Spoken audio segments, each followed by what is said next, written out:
Iedereen die mij kent, en daar schaar ik voor het gemak u allemaal onder, geachte vroege luisteraars, weet dat ik hou van symboliek. Symboliek is een manier om zonder al te veel woorden te verspillen iets duidelijk te maken. Een mening waar je voor staat, waar je bij hoort. In de afgelopen maanden zijn in dit prachtige land de trekker, de rode zakdoek en de Nederlandse vlag die net even anders is opgehangen, zomaar symbolen geworden.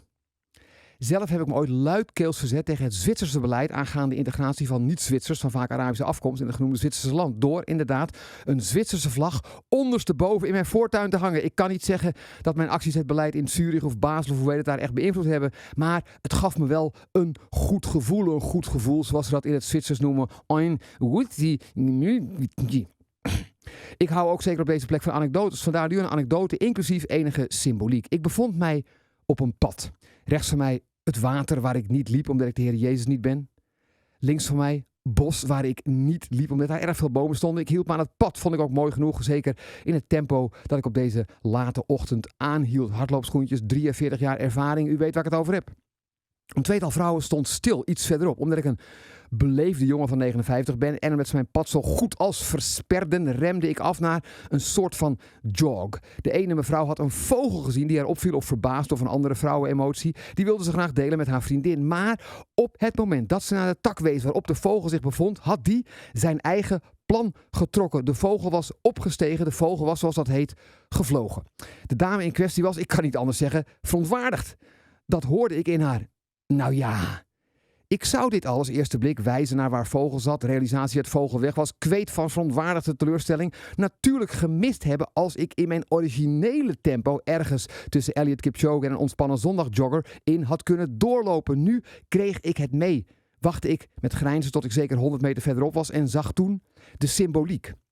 Veel mensen zien de natuur, kijken ernaar, kunnen ervan genieten of zich erover verbazen, maar gaan er ook een beetje van uit dat die natuur zich naar ons voegt. Dat de natuur er voor ons is. Dat die natuur gewoon een beetje doet wat wij willen. Dat die natuur gewoon lekker een tijdje op een tak blijft zitten tot wij en al onze wandelgenoten haar hebben gezien en dan eventueel daarna weer lekker ergens anders fladderen. Maar kapslok, zo werkt het natuurlijk niet. De natuur bepaalt, de natuur is de baas, wij zijn de gast. Als we ons een beetje gedragen, blijft de natuur overeind en hebben wij voldoende om van te genieten. En als we ons niet gedragen, zoals we sinds de jaren 50 van de vorige eeuw met alle uitstoot en schadelijkheden van dien doen, dan leidt de natuur, dan verdwijnt de natuur, dan blijft er steeds minder over om van te genieten. En kun je zelfs een opgestoken middelvinger krijgen van een wegvliegende vogel ergens tussen bosrand en beekje, maar dat heb ik verzonnen. Het was een hele vriendelijke vogel die gewoon een afspraak elders had.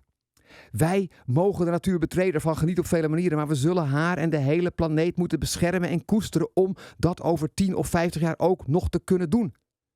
Ik zag de afgelopen 1,5 week op de BBC de schokkende documentaire Big Oil versus the World over de fossiele sector die al meer dan 40 jaar wetenschappelijk bewezen weet dat de fossiele economie en alle uitstoot die daarmee gepaard gaat grote veranderingen in het klimaat ten gevolge heeft. En al meer dan 40 jaar lang heeft diezelfde sector alles gedaan om dat stil te houden, misinformatie te verspreiden, verwarring te zaaien en ondertussen door te pompen.